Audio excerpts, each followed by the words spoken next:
보겠습니다. 시편 50편 22절 23절 말씀.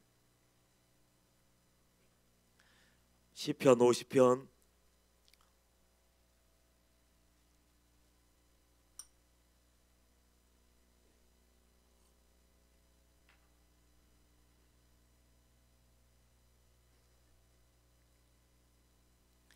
22절 23절 한 목소리로 함께 말씀을 봉독합니다. 시작.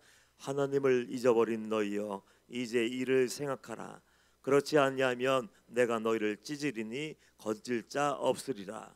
감사로 제사를 드리는 자가 나를 영화롭게 하나니 그의 행위를 옳게 하는 자에게 내가 하나님의 구원을 보이리라. 아멘. 할렐루야. 이 시간도 주님이 함께 하시고 성령께서 말씀하시는 그 은혜의 시간 되기를 다시 한번 주님의 이름으로 축복합니다. 설교를 매주마다 하잖아요. 우리 목회자들은 설교를 매주마다 해야 되고, 제가 어느 주간에는 한번 세봤어요. 제가 설교를 몇 번 하나. 어느 주간에는 13번 설교도 하고 15번 설교도 했더라고요. 그렇게 많은 설교를 했음에도 불구하고 왜 주일만 되면 큰 부담이 되는지. 어젯밤에도 설교 마무리를 이제 못하고 혼자 이제 고뇌하고 있었습니다. 어떤 말씀을 어떻게 전해야 될까? 어떻게 해야 하나님의 마음을 전할 수 있을까? 그렇게 나서 기도하면서 말씀을 준비하면서 끙끙거리고 있는데 표현은 못하죠. 아무런 표현을 못하고 혼자 속으로 끙끙거리면서 설교 말씀을 마무리하고 있었는데 아무것도 모르죠. 우리 막내 초등학교 3학년짜리 예영이가 제 옆에 쪼르르 달려왔어요. 책을 한 권 들고 와서 아빠, 이 책을 아빠에게 읽어드려도 되겠어요? 하고 딱 보니까 제목이 아낌없이 주는 나무예요. 아낌없이 주는 나무. 그래서 그래 한번 읽어봐라 했더니 이 아이가 저를 위해서 아낌없이 주는 나무 처음부터 마지막까지 낭낭한 목소리로 저에게 들려주었어요. 여러분이 잘 알고 있는 실버스타인의 아낌없이 주는 나무. 한 나무가 있었습니다. 그리고 그 나무가 사랑하는 소년이 있었습니다 하면서 이렇게 시작되죠. 저는 그 이야기를 가만히 들으면서 나무와 어린 소년의 사랑 이야기가 하나님과 나의 모습 같다. 나아가서 하나님과 우리 모든 사람들, 그 예수님을 사랑한다고 얘기하고 예수님을 믿는다고 얘기하는 모든 사람의 이야기일 수 있겠다 생각했습니다. 나무는 말 그대로 아낌없이 모든 것을 다 나눠줬어요. 소년은 어렸을 때 나무에게 찾아와서 매일매일 친하게 사이좋게 놀았습니다. 낙엽이 떨어지는 것을 주워서 나무의 입으로 왕관을 만들었으면서 숲속에 왕노릇도 하고 나뭇가지를 타고 올라가 그네놀이도 하고 배가 고프면 나뭇가지에 달려있는 사과 열매도 따서 먹고 그리고 지치고 피곤하면 나무 그늘에서 단잠도 자기도 했어요. 그러나 세월이 흐르면서 문제가 생기기 시작했습니다. 어느 날 소년이 매일매일 찾아오던 소년이 띄엄띄엄 찾아오지 않기 시작했어요. 그러다 오랜만에 찾아와서 그 소년이 나무에게 이렇게 얘기합니다. 야, 나는 사고 싶은 것도 많아, 즐기고 싶은 것도 많은데 나무야, 나에게 돈을 줄 수 있겠니? 이렇게 얘기를 해요. 나무는 돈이 없잖아요. 줄 수 있는 게 아무것도 없잖아요. 그래서 나무는 할 수 없이 내 나뭇가지에 달려있는 그 사과를 팔아서 내가 사고 싶은 것을 사고 재밌게 놀아라. 그럼 너는 행복해질 거야. 그래서 그 소년은 사과나무의 실과를 다 따서 멀리 나가서 그걸 가지고 이게 재밌게 살기 시작했어요. 시간이 많이 흐른 다음에 또 다시 그 소년이 나무에게 찾아오죠. 나무는 정말 반가웠습니다. 나랑 함께 놀 수 있겠니? 다시 한번 그네놀이 할까? 아니, 나는 그런 거 싫어. 관심 없어. 나는 지금 결혼도 해야 되고 아내도 있어야 되고 자식도 있어야 되고 이제는 집이 필요하니까 너 나에게 집을 하나 해줄 수 있겠니? 그렇게 묻더라고요. 나무는 곰곰이 생각이 잡니다가 난 너에게 집을 사줄 수 없어. 그러나 내게 있는 나뭇가지를 다 잘라가서 내가 집을 지을 수 있다면 그렇게 해라. 그래서 소년은 나뭇가지를 다 잘라버리고 그걸 가지고 가서 집을 지었어요. 그리고 행복하게 살았어요. 그러나 그 먼 시간이 흐른 다음에 그 소년이 이제 노인이 되었습니다. 노인이 되었는데 그 소년이 다시 찾아와서 그 나무에게 또 얘기하는 거야. 나무는 반가워서 또 예전처럼 놀기를 기다리고 함께 규자기를 원하는데 바빠서 놀 수가 없어. 그러면서 이제 나는 먼데 바다로 나가고 싶은데 너 나에게 배를 한 척 배를 줄 수 있겠니? 얘기를 해요. 나무가 배를 줄 수 있습니까? 그래서 아무것도 줄 수 없는 나무가 이렇게 얘기해요. 내 나무를 잘라다가 배를 만들어라. 그럼 먼 곳으로 바다로 나가라. 그럼 너는 행복할 거야. 그래서 밑둥만 남겨놓고 그 소년이 나무를 잘라다가 배를 만들고 또 멀리 떠나버려요. 나무는 잊혀졌어요. 또 먼 시간이 지난 다음에 정말 나이가 다 들어서 꼬부랑 할아버지가 된 그 어린 소년이 나무에게 찾아왔을 때 나무는 그럼에도 반가웠습니다. 어떤 놀이도 할 수 없고 아무것도 줄 수 없지만 소년이 다시 돌아온 곳에 온 것 때문에 기뻐했어요. 그래서 미안한 마음으로 난 너에게 이제 줄 것이 아무것도 남지 않았어. 가지도 줄 수 없고 사과나무 열매도 줄 수 없고 이제 그네가 될 수도 없고 아무것도 해줄 수 없단다. 그때 그 꼬부랑 할아버지가 된 소년이 그렇게 얘기를 하죠. 나 아무것도 필요 없어. 난 단지 이 고단한 몸을 쉴 수 있는 그냥 조그만한 앉아 있을 수 있는 그 자리만 있으면 돼. 얘기할 때 그 나무가 그렇게 얘기하죠. 그럼 내 구루터기에 앉아서 쉬어. 할아버지가 된 그 소년이 아니고 마지막 장면이 그 그루터기 위에 앉아 있는 장면이 딱 그려져 있고 마지막 그 나무는 행복했습니다. 아버지의 마음 같아요. 모든 것을 다 내어줬는데 우리는 하나님을 잊어버려요. 자주 잊어버려요. 하나님이 아닌 것을 얻기 위해서, 행복을 얻기 위해서, 돈을 얻기 위해서, 내 꿈을 이루기 위해서 하나님의 은혜와 사랑이 넘쳐나는데도 불구하고 그 하나님을 망각한 채 하나님 반대편으로 달려가는 그 모습. 그러나 그럼에도 불구하고 하나님은 언제나 그 소년이 돌아오기를 원하는 것처럼 우리가 하나님께 돌아오면 그냥 돌아온 것으로 인해서 감사하고 행복해하는 하나님 아버지의 모습이 그냥 떠올랐어요. 은혜를 망각한 사람들이 얼마나 많습니까? 저는 이스라엘 백성들의 이야기를 읽으면서 속상해요. 하나님이 얼마나 마음이 아플까 생각을 합니다. 저는 성경 말씀을 읽으면서 출애굽 이하에 기록되어 있는 이스라엘 백성들의 그 삶을 추적해 보면서 마음이 아파요. 왜냐하면 그 백성들은 사랑받을 수 있는 자격이 없더라고요. 그 백성들은 은혜 받을 만한 자격이 없었는데 하나님이 이 백성은 내 백성이야, 내가 택한 민족이야, 내가 사랑하는 아들 딸이야 얘기하면서 그들에게 어마어마한 사랑을 부어주고 어마어마한 엄청난 은혜를 그들의 삶의 자리에 부어주더라고요. 여러분 출애굽의 역사를 한번 생각해 보십시오. 노예 생활 수백 년 동안 종사되는 사람들이 어느 날 갑자기 자유의 몸이 되었어요. 자기들은 아무것도 한 것이 없지 않습니까? 전적인 하나님의 은혜로 노예 생활에서 해방되게 돼서 나올 때 금은보화를 다 요구하고 가지고 있는 모든 것을 가지고 당당하게 나올 수 있었어요. 처음 장면부터 기적이지 않습니까? 하나님의 은혜로 이제 자유의 몸이 돼서 가나안 땅으로 나오는데 그들을 가로막고 있는 홍해가 있었습니다. 홍해가 갈라지는 것을 보았어요. 목이 마르다고 원망불평할 때 반석에서 물이 나오는 것을 보게 됐어요. 우리 먹을 것이 없네 어떡하지 하고 아우성쓸 때 하나님은 만나와 메추리아기로 그들을 먹이셨어요. 춥지 말라고 밤에는 불기둥 낮에는 구름기둥으로 이렇게 그들 인도하시고 40년 광야 생활하는 동안 그들의 의복이 헤어지지 않고 신발이 헤어지지 않는 그 놀라운 기적을 체험한 사람들이 이스라엘 백성들이었어요. 근데 이상하더라고요. 그 큰 은혜, 남들이 부러워할 만한 그 기적을 보았던 그 백성들이 사소한 문제 때문에 하나님의 은혜를 쏟아버리더라고요. 아무것도 아닌 것 때문에 하나님을 망각해버리고 입을 열 때마다 하나님 지금까지 베풀어 주신 것이 하나님의 은혜입니다. 지금까지 이끌어 주신 것이 하나님의 놀라운 사랑입니다. 그렇게 고백했으면 얼마나 좋았을까요?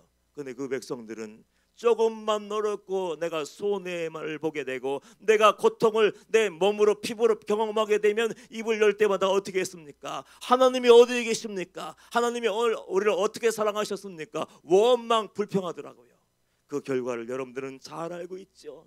그대의 믿음 없음을 인해서 감사를 잃어버리고 이 은혜를 쏟아버렸던 그 백성들은 어떻게 됐습니까? 원망 불평하다가 하나님을 신뢰하지 못하다가 결국은 광야에서 모든 백성들이 엎드려서 죽을 수밖에 없었어요. 지금 내게 허락하신 은혜가 그건 놀라운 것인지 얼마나 놀라운지를 여러분들 알기를 축원합니다. 지금 내가 살아있는 것이 은혜지 않습니까? 지금 내가 예배하는 것이 은혜이고 그냥 내버려두었으면 죽을 수밖에 없는 우리를 어떻게 하셨습니까? 독생자 외아들 이 땅에 내려주시고 예수 그리스도의 보혈로 나의 죄 너의 죄 우리 죄를 다 용서해 주셨기 때문에 하나님의 자녀가 되었고 이 자리에 나와서 예배하고 있는 거 아닙니까? 그것이 큰 은혜이고 사랑임을 안다면 우리는 어떻게 해야 될까요? 반응을 잘해야 돼요. 하나님 앞에서 반응을 잘하고 모든 것이 하나님의 은혜입니다. 때론 부족할 수 있습니다. 부족할 수 있고 내 뜻대로 이루어지는 것이 이루어지지 않고 내가 기도했음에도 불구하고 응답하신 것이 없을 수도 있어요. 그럼에도 불구하고 자족하는 마음으로 겸손한 마음으로 은혜를 회상하며 하나님 그럼에도 불구하고 감사합니다. 내가 지금까지 지낸 것이 하나님의 은혜입니다라고 감사했다면 좋았을 텐데 그 백성들은 더 큰 것을 얻기 위해서 더 많은 것을 얻기 위해서 부귀영화를 얻기 위해서 이 우상에게 달려가고 하나님을 저버리고 말씀도 저버리고 욕망에 쩌들어버리는 그 삶을 살다가 결국 하나님의 진노의 잔을 받게 되고 심판받게 되었어요. 오늘 본문 말씀 22절이 하나님의 마음을 표현하는 그 구절이라고 저는 생각합니다. 하나님을 잊어버린 너희여 이제 이를 생각하라. 그렇지 않냐면 내가 너를 찢으리니 건질 자 없으리라. 얼마나 속상할까요? 하나님이 원하신다면 그 백성들이 하나님의 사람답게 끝까지 믿음을 가지고 인내하며 견뎌내며 감사하며 하나님께 영광 돌리는 삶을 살았다면 하나님이 그 모든 삶을 책임져 주시고 보호하여 주실 텐데 은혜를 잃어버리고 하나님을 잃어버리는 그 백성들 그들을 보시면서 하나님이 애통하는 마음으로 안타까운 마음으로 얘기하시는 거예요. 하나님을 잊어버린 너희여 이제 이를 생각하라. 뭘 생각합니까? 그럼에도 불구하고 하나님이 베푸셨던 은혜를 기억하라는 얘기예요. 하나님의 은혜를 놓쳐버리면 안 되는 거예요. 놓쳐버린 결과가 무엇입니까? 그렇지 않으면 내가 너희를 찢으리니 건질 자 없으리라. 결국은 하나님의 은혜를 망각해버리고 하나님 자체를 잊어버리면 우리 삶은 다 무너질 수밖에 없는 거예요. 오늘 추수감사절 예배를 드리고 있는데 여러분은 어떻습니까? 우리 마음에 진정한 감사의 샘물이 샘솟고 있습니까? 하나님을 향한 감사가 있습니까? 지금까지 지낸 곳에 대한 그 뜨거운 눈물을 흐르는 그런 감사가 있습니까? 우리는 그 감사를 빼앗길 때가 정말 많아요. 돌아보면요 모든 것이 하나님의 은혜예요. 모든 것이 하나님의 은혜이고 하나님의 은혜가 아니면 이 자리에 있을 수 없는 것이 우리의 인생이라는 것을 우리는 알아야 돼요. 저는 항상 돌아보면 하나님의 은혜로 산다고 항상 얘기합니다. 모든 사람들이 항상 저를 위해서 걱정하더라고요. 목사님 건강은 어떠세요? 잘 지내십니까? 평안하십니까? 많은 사람들이 저를 만날 때마다 그리고 인사를 할 때마다 저는 한마디로 딱 이렇게 얘기합니다. 모든 것이 하나님의 은혜입니다. 하나님의 은혜로 사는 거예요. 내 마음대로 되는 게 아무것도 없더라고요.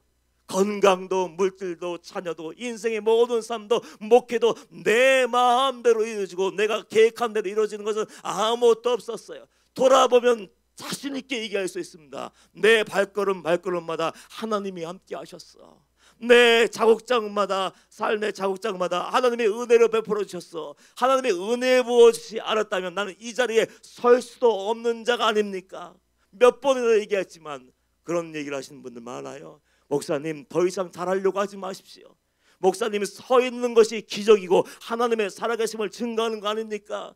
저는 설교에 대한 부담감이 있어요. 왜냐하면 표현을 잘 못하고 말 발음하는 것이 얼마나 힘든지 설교 2번, 3번 하면요 땀으로 목욕할 정도예요. 그래서 어떻게 하면 더 잘 표현하고 어떻게 하면 더 발음을 정확하게 할까 애를 쓰면서 이렇게 애를 쓰는데 그걸 알았는지 언어치료사가 그렇게 얘기하거든요. 병원에 있는 언어치료사가 목사님 더 이상 잘하려고 하지 마십시오. 무슨 얘기예요? 목사님이 목사님의 상황을 다 아는데 목사님이 서 계시고 설교한다는 것 자체가 기적입니다. 그런 얘기를 하는 거예요. 더 이상 잘하려고 하지 마세요, 목사님. 그래서 제가 알았다고 그랬어요. 여러분들, 제 삶을 돌아보면 하나님의 은혜가 아닌 것이 없어요. 하나님이 붙잡아 주셨기 때문에 사망의 음침한 골짜기를 건너갔다가 다시 돌아오게 되었고, 하나님이 만나 주셨기 때문에 도망치려고 했던 요나가 이 자리에 다시 돌아오게 하셔서 하나님의 사심을 증거하고 십자가의 범을 증거하지 않습니까? 하나님이 저의 유일한 소망인 줄 알기 때문에 저는 과감하게 믿음을 가지고, 그래, 모든 것이 하나님의 은혜이고 지금도 은혜로 살고 있습니다, 이렇게 고백할 수가 있는 거예요. 그 은혜를 우리는 마음에 새겨 놓을 수 있어야 돼요. 2주 전인가 한 성도님이 기도받으러 이렇게 왔어요. 기도받으러 왔는데 잘 얼굴을 모르겠더라고요. 이름은 잊어버려도 그래도 많이 봤기 때문에 우리 성도님 맞네, 그렇게 이제 그러고 있는데, 아무리 생각을 해도 기억을 해봐도 어디에 앉아 있었는지 기억도 안 나는 거예요. 죄송하지만 저희 교회 처음 오셨습니까? 처음 왔대. 왜 오셨습니까? 병원에 가서 진단을 했는데 폐 섬유화 진단을 받았는데 이제 다 완전히 폐가 굳어버렸대요. 폐가 완전하게 굳어지면 호흡할 수 없고 숨을 쉴 수 없어서 이제 생명이 얼마 남지 않았대. 병원에서 더 이상 해낼 수 없다고 얘기하는데 방죽기를 어떻게 알고 있는지, 어떤 분이 인터넷에서 다 그런 글을 올려놨대요. 인천 방죽교회 가면 고쳐준다. 그런 거 올리지 마세요 좀. 그래서 소문 듣고 왔는지 와서 기도해달라고 하는 거예요. 그래서 자세하게 물었습니다. 뭐 하시는 분이에요? 예, 저는 그제서 솔직히 얘기하는 거예요. 인도네시아에서 선교하고 있는 선교사입니다. 여자분이에요. 이슬람권에 가서 선교한다는 것은 쉬운 일이 아니지 않습니까? 하나님을 사랑하고 뜨거운 영혼 구원에 열정이 있어서 그 인도네시아에 가서 열심히 선교 사역을 감당하는데 오늘 몸이 이상해서 진단을 해봤더니 너무 늦은 거예요. 그래서 하나님의 은혜로 치유받기 위해서 죄송하지만 찾아왔습니다. 얼마나 마음이 안쓰러운지요. 그 송유사님을 위해서 최선을 다해 기도했어요. 하나님을 사랑하는 마음 기억하시고 하나님이 손대어 주시어서 기적을 보게 하여 주시옵소서. 고쳐 주시옵소서. 남은 삶을 하나님께 내어드리게 하여 주옵소서. 그렇게 기도하고 대화하는데, 그럼에도 불구하고 그분이 그런 얘기를 하시었어요. 그럼에도 불구하고 나 같은 사람 써주시니 감사하지요. 감사하죠. 여러분, 감사를 절대로 빼앗기지 마세요. 다른 것 다 없어도 예수님이 나를 어떻게 사랑하셨는지를 안다면 구원받음을 위해서 감사할 수 있어야 돼요. 오래전에 한국의 산악인 2명이 히말라야의 졸라체봉인지 촐라체봉인지 이름도 이상하죠. 그 봉우리를 등반한 적이 있어요. 2사람이 올라갔는데 등반에 성공해서 정상에서 깃발을 꽂고 사진을 찍고 의기양양하면서 모든 것을 다 얻은 것 같은 마음을 가지고 이제 의기양양하고 내려오는 거예요. 올라갈 때도 힘들지만 내려올 때는 더 어려워요. 왜냐하면 기진맥진하기 때문에, 집중력도 떨어지기 때문에. 그래서 내려올 때 자일로 2사람이 몸을 묶었대요. 서로 칠 하나로 몸을 양쪽에 끝에로 몸을 먹고, 내가 이제 조심조심하면서 앞에 갈 때 조심해야 돼, 뒤에 갈 때 조심해야 돼. 왜냐하면 내려오면서 크레바스라고 들어보셨죠? 그 빈벽 사이에 죽음의 골짜기라고 불리는 크레바스가 있는데 한 번 빠지면 그건 죽음이에요. 끝이에요. 그래서 조심조심하면서 내려오는데 뒤따라오던 그 후배였었는데, 뒤따라오던 한 사람이 그 크레바스 사이로 발을 헛디뎌서 부주에서 빠지게 됐어요. 그래 한 사람이 골짜기로 빠져 들어가니까 줄이 묶여 있으니까 어떻게 됐어요? 같이 빨려 들어가는 거예요. 가까스로 딱 고정을 하고 버티고 있는데 끌어올릴 수 있는 힘이 없는 거예요. 그 상황이 되면은 거의 대부분 사람이 기본적인 상식이 끊어야 됩니다. 2사람 다 죽을 수 없으니까 끊어버려야 된다. 그래서 얼마 전에 그 산악인들 얼마 전에도 2사람이 올라갔다가 친형제인데 동생이 크레바스에 빠졌는데 동생을 줄을 끊어버리고 형 혼자 살아서 내려왔어요. 그래도 아무도 얘기하지 않아서 잘했다 당연한 거예요. 그런데 그 우리 멋있는 산악인 한국 사람이 저력 있어요. 크레바스에 빠져서 대롱대롱 매달려 있는 그 후배를 건져내기 위해서 목숨을 걸고 끌어올리기 시작했어요. 가까스로 아주 기진맥진한 채 끌어올려서 이제 내려와서 보니까 손가락 8마리가 끊어져 버린 거예요. 30대 중반의 나이, 인생이 끝나버린 거예요. 근데 그럼에도 불구하고 포기할 수 없었다고 얘기하더라고요. 사람들이 난리가 났죠. 어떻게 그런 상황에서 줄을 대부분이 모든 사람의 줄을 끊어버리는데 당신은 손가락 8마리가 다 끊어져 버릴 정도로 그 붓줄을 놓지 않았냐? 왜냐하면 나는 이 생명을 살려야 되기 때문에 한 가지 생각에만 집중했다고 그렇게 얘기를 하더라고요. 얼마나 멋있는지요. 여러분들, 그러나 주님을 기억하셔야 돼요. 그 사나기는 후배의 목숨을 건져내기 위해서 손가락 8마리가 끊어졌지만 주님은 우리를 구원하기 위해서, 나를, 여러분을 건져내기 위해서 그 하나밖에 없는 목숨을, 모든 것을 십자가에 내어주신 분이에요. 그 하나님 아버지의 사랑을 알고 독생자 외아들을 내어주신 아버지의 마음을 안다면 우리는 그것만으로도 어떻게 해요? 감사가 넘쳐야 될 줄 믿습니다. 감사를 절대로 빼앗기면 안 되는 거예요. 감사를 빼앗기면 저는 신앙이 무너진다고 생각하는 사람이에요. 감사로, 우리 인천 막주기 성도님들은 감사로 은혜를 마음의 신비에 새겨 넣기를 축원합니다. 감사는 믿음으로 하는 거예요. 하나님을 믿고 주권을 믿고 하나님의 섭리, 내 인생 가운데 하나님의 섭리를 인정하는 사람만이 정말 마음의 충심을 담은, 마음의 사랑을 전무하면 온전한 감사를 하나님께 올려드릴 수 있는 거예요. 감사가 여러분의 영혼을 살리는 줄 믿으시길 바랍니다. 감사를 빼앗긴 사람들, 하나님을 잊어버린 사람들 어떻게 되었습니까? 22절 다시 한번 읽어보십시오. 하나님을 잊어버린 너희여, 이제 이를 생각하라. 그렇지 않으면 내가 너희를 찢으리니 건질 자 없으리라. 감사를 잃어버린 사람들은 결국 하나님을 잊어버리더라고. 감사하지 않는 사람들은 결국 원망 불평하는 사람들은 신앙이 다 깨어져 버리고, 그 신앙이 깨어져 버리면 하나님의 심판이 임하더라고요. 그래서 우리는 감사가 안전장치임을 믿어야 돼요. 아, 나를 살리는 것이 감사구나. 신앙을 인정하는 것이 감사예요. 그리고 그럼에도 불구하고 감사하는 것이 쉬워요? 어려워요? 어렵습니다. 그런데 누가 감사할 수 있습니까? 하나님의 선하심을 아는 사람, 하나님의 선하심을 맛보아 안 자만이, 그럼에도 불구하고 상황이 어렵고 힘들고 고통스럽고 절망적임에도 불구하고, 그럼에도 불구하고 하나님께 감사할 수 있는 거예요. 감사는 하나님에 대한 태도입니다. 태도예요. 환경 때문에 감사 못해요. 조건 때문에 감사 못해요. 이것저것 따지면 절대로 마음속에서 감사가 우러나올 수 없습니다. 그러나 하나님이 나를 구원하셨어, 하나님이 나의 하나님이심을 믿어, 그럼에도 불구하고 모든 것을 합력하여 선으로 바꾸시는 분이 살아계신 하나님이라고 믿을 때 내 모든 것을 따라하면서 그럼에도 불구하고 감사할 수 있는 거예요. 하나님이 감사를 얼마나 중요하게 생각하는지 여러분 모르실 거예요. 누가복음 17장에 보면 여러분이 잘 알고 있는 10명의 문둥병자 이야기가 기록되어 있습니다. 10명의 문둥병자가 예수님께 나와서, 예수님 원하시면 우리를 고쳐줄 수 있어요. 예수님 우리를 어떻게 살려주세요. 나 간청을 했겠죠. 예수님이 불쌍히 여기셔서 그들에게 명령하셨고, 그들은 가다가 도중에 치유받게 되었어요.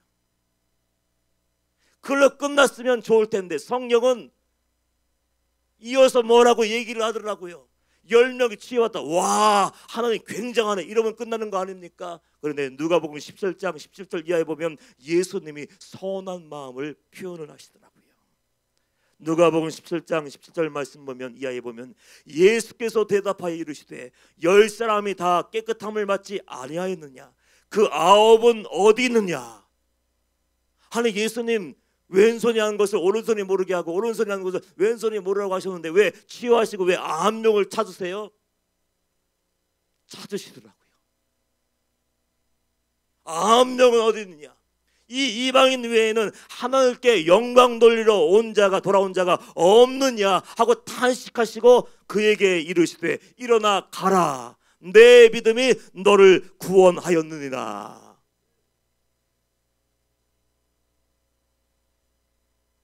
예수님이 돌아온 자가 한 사람밖에 없니? 9이 다 은혜 받았어. 9이 다 구원 받았어. 9명이 다 치유 받았어. 속으로 하면 되죠. 얼마든지 할 수 있어요. 얘기 안 해도 하나님은 다 아시죠. 그러나 그럼에도 불구하고 돌아와서 감사하기를 원하셨고, 또 하나의 비밀을 여러분을 발견하셔야 돼. 돌아와서 이방인이지만 그럼에도 불구하고 돌아와서 하나님께 감사할 때 주님이 뭐라고 말씀하셨어요? 하나님께 영광을 돌리러 온 자가 한 사람밖에 없냐. 우리가 하나님을 위해서 거창한 거 하려고 하지 마세요. 하나님을 위해서 위대한 선교를 한다고요? 위대한 사역을 한다고요? 그거보다 더 중요한 것이 있더라고요. 내 마음의 전부를, 마음의 중심을, 마음의 진정성을, 사랑을 담아 하나님께 감사합니다고 한마디만 하면은 하나님을 감동받으시고, 보너스를 어떻게 해요? 육신의 질병만 치유받은 것이 아니라 그들의 영혼마저도 건진받는 축복을 그 한 사람은 받게 되었어요. 그래서 우리가 감사가 얼마나 중요한지를 알아야 되고, 감사가 하나님께 영광 돌리는 것인 줄 알고 범사에 감사하는 믿음의 사람이 될 수 있어야 돼요. 감사하는 자에게 하나님이 어떤 은혜를 부어주신다고 했습니까? 23절 말씀 보면 감사로 제사를 드리는 자가 나를 영원롭게 하나니 그의 행위를 옳게 하는 자에게 내가 하나님의 구원을 보이리라. 감사하는 자는 다른 얘기하는 게 아니에요. 마음을 내기하는 거예요. 마음을 담을 수만 있다면, 진정을 담을 수 있다면, 전심을 담을 수 있다면 하나님은 그 감동을 받으시고 그를 위해서 무엇이든지 해둘 수 있다고 지금 얘기하여 주시는 거예요. 감사가 하늘 문을 여는 열쇠더라고요. 감사가 능력의 열쇠더라고요. 여러분 기억하십니까? 빌립보 감옥에 갇혀있던 바울과 실라. 그럼 바울이 잘못한 게 있습니까? 예수님을 안 믿기로 결정했다가 예수를 도저히 믿을 수 없다고 결정을 내렸는데 다메섹 도상에서 빛으로 찾아오신 예수님을 만난 거, 그게 전부예요. 내가 믿고 싶지 않고 내가 성경을 알고 있지만 인정할 수 없었던 그 예수님, 이제 죽었구나 했는데 그 예수님이 정말 부활하셔서 자기에게 찾아올 줄은 몰랐어요. 그 주님을 만났을 때 바울은 어떤 마음을 먹었을까요? 이제는 내가 주님을 위해서 살아야겠다. 이제는 내가 만난 나를 위해서 십자가를 짊어지는 예수를 위해 살겠다고 결심하고 어딜 가든지 예수 그리스도의 십자가와 부활의 복음을 증거했습니다. 그것밖에 한 것이 없어요. 독실한 것도 아니고 싸운 것도 아니고 다툰 것도 아니고 사기친 것도 아니고 음란죄에 빠진 것도 아니었어요. 하나님을 위해서 충성하는데 감옥에 갇히게 되었다. 여러분들이라면 어떻게 하시겠어요? 그냥 죄 짓다가 망가지면 그런 일 하지만 대부분의 사람들의 반응이 어떻습니까? 내가 예수님 믿고 열심히 충성하고 예수 믿고 열심히 봉사하는데 예수 믿고 금식 기도도 하고 예수 믿고 11조도 많이 하는데 왜 내 삶이 망가지는 거지? 관계가 뒤틀리고 부부관계가 멀어져 버리고 자녀가 깨지고 물질도 다 무너져 버리고 어떡하지? 그런 상황이 되었을 때 대부분의 사람들의 반응이 무엇입니까? 하나님 안 믿어. 믿음 좋다는 사람들 많이 봤습니다. 저를 목회하면서.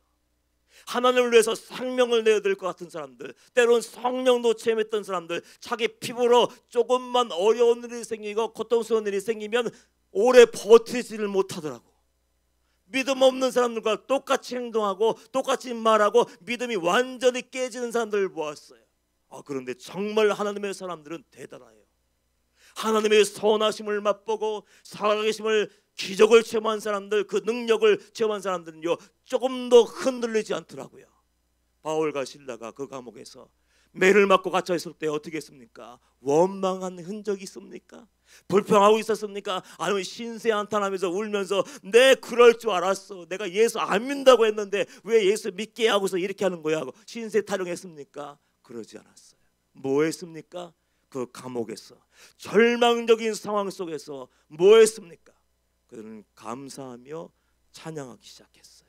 기도하기 시작했어요. 그럴 때 어떤 일이 벌어졌습니까? 상식이 깨어진 일이 생겼어요. 옥토가 움직이고 옥문이 열리고 다 풀어지고 그 사건을 통해서 그 간수장과 그 가족들이 구원받는 역사가 일어나게 되었습니다. 정말 하나님은 말씀하시는 대로 응답하시는 분이에요. 감사로 제사를 드린 자가 나를 영원롭게 하리니 그의 행위를 옳게 하는 자에게 내가 하나님의 구원을 보이리라. 하나님의 사심을 보기를 원한다면요 감사라는 안정장치를 제거하지 않기를 축원합니다. 힘들어도 감사하세요. 절망적이도 감사하세요. 없어도 그럼에도 불구하고 마음으로도 감사할 수 있으니까 마음의 전부를 하나님께 내어드리실 축원합니다. 그때 하나님이 그 믿음 보시고 역사하시고 기적의 문을 열어주시는 분이에요. 얘기 하나만 하고 말씀을 마무리할게요. 언젠가 한 청년이었든지 성년이었는지 잘 기억을 못해요. 죄송해요. 와서 기도를 해달라고 얘기하더라고요. 뭘 위해서 기도할까요? 어머니를 위해서 기도해 주십시오. 왜? 어머님이 병원에 가서 머리가 아파서 병원에 가서 진단을 내렸는데 뇌에 종양이 있다는 거예요. 근데 그 부위가 손을 내기가 아주 위험한 위치에 있어서 이걸 손을 대야 될지 말아야 될지, 그렇다고 그냥 내버려두면 이게 끝나는 거예요. 생명이 끝나버릴 수도 있고 또 수술하다가 또 잘못될 수 있는 가능성은 크고 어떻게 해야 될지 모르겠대. 벌써 눈물을 글썽이며 얘기하더라고요. 그래, 기도하자. 우리 함께 기도하자. 하나님은 살아계신 분이야. 하나님은 전능하신 분이야. 성도들의 믿음의 기도를 외면하는 분이 아니냐. 그러면서 열심히 그를 위해서, 그 어머니를 위해서 기도하자고 하고 함께 기도를 시작하는 거예요. 그런데 그 자매가 이런 얘기 하더라고요. 어머니는요 아무것도 두려워하지 않아요. 사실 그런 상황이지만 그럼에도 불구하고 어머니는 두려움도 없이, 야, 지금까지 살아온 것이 은혜 아니냐, 지금까지 지내는 것도 하나님의 은혜 아니냐, 내가 혹시 수술 받다가 하나님의 부르심을 받아 주님 품에 안긴다 할지라도 나는 그럼에도 불구하고 감사해. 왜냐하면 나는 천국을 소망하며 천국을 그리워하니까. 어머님의 신앙이 얼마나 대단한지요. 괜찮아요. 수술 받다가 부르시면 가는 거죠. 괜찮아요. 나는 천국을 그리워하기 때문에 환경은, 상황은 아무것도 아니에요. 그저 하나님의 처분대로 그냥 믿고 기다리고 감사하며 가게 되면 가면 되는 거예요. 그런 얘기 들으면 제 마음속에 힘이 생겨요. 아, 하나님이 손대시겠다. 왜냐하면 자기 입으로 열심히 기도해달라고 하고 안 될 것 같죠? 안 되죠? 난 안 된대. 의사가 안 된대. 그러면 정말로 안 되더라고. 하나님은 모든 것을 들으시는 분이기 때문에. 그런데 절망적인데 수술 중에 사망할 수도 있다는데 그래도 감사해요. 부르시면 가면 되죠. 제 마음에 힘이 생기는 거예요. 하나님이 손 내실 것 같아요. 열심히 기도했어요. 그 자매가 그러더군요. 말도 안 되는 일이 생겼어요. 여러분, 수술 직전에 사진 찍고 검사하는 일이 있어요, 없어요? 이미 모든 것을 다 판정을 내리고 날 잡아서 수술방에 들어가는 거 아니에요. 그런데 희한하게 그날 의사 선생님이 수술방에 들어가기 전에 딱 한 번만 사진을 찍어보자. 그래서 사진을 찍었는데 당연히 그 자리에 있어야 될 종양, 당연히 그 자리에 있어야 될 혹이 안에 없어져 버린 거예요. 소멸돼 버린 거예요. 그래서 수술하러 갔다가 제 발로 걸어 나가게 되었다. 할렐루야. 하나님은 살아계시더라고요. 하나님의 사심을 여러분들 안다면 믿음의 사람답게 행동하고 믿음의 사람답게 반응하고 하나님의 대한 태도를 분명히 하고 감사로 제사를 회복하기를 축원합니다. 감사로 여러분의 신앙을, 믿음을 지키기를 축원합니다. 그때 승리하는 거예요. 스펄전 목사님이 이런 말씀하셨어요. 받은 축복에 대하여 하나님께 감사하면 축복이 이어지고, 당한 불행에 대하여 하나님께 감사하면 불행이 중지된다. 내 영혼을 살리길 원하세요? 내 인생에 새벽이 오길 원하세요? 여러분, 먼저 감사하시고 믿음을 회복시키십시오. 그럴 때 하나님은 여러분의 삶의 자리에 찾아오셔요. 지금 오늘 추수감사절 예배를 드리면서 사랑의 바자회를 하고 있습니다. 여러분들, 하나님의 은혜를 정말로 안다면 1,000원짜리 약이 없어서 죽어가는 그 어린아이들 품으세요. 소 한 마리, 양 한 마리면 온 가족이 1년 내내 먹고 사는 데 부족함이 없는데 그 한 마리가 없어서 굶어 죽어는 가는 사람이 있는데 그 영혼을 품으세요. 하나님의 사랑을 알고 하나님의 은혜를 안다면 그걸 흘려보내는 거예요. 흘려보낼 때 한 영혼이 살아나고 한 가정이 세워지고 하나님 나라가 확장되어질 줄 믿습니다. 단순히 돈을 들이지 마세요. 하나님이 원하시는 제사는요, 마음의 제사예요. 없으면 그냥 달라고 하시고 먹으면 되는 거예요. 마음을 듬뿍 담아서 하나님 은혜에 감사해요. 제가 받았는데 마음껏 흘려보낼 수 있도록 인도하시고 사랑의 통로가 되게 하여 주옵소서. 그렇게 그 사명감 나가시고 하나님의 영광을 하나님께 영광 돌려드릴 수 있는 저와 여러분 되시기를 주님의 이름으로 축복합니다. 우리 주여 한번 부르고 찬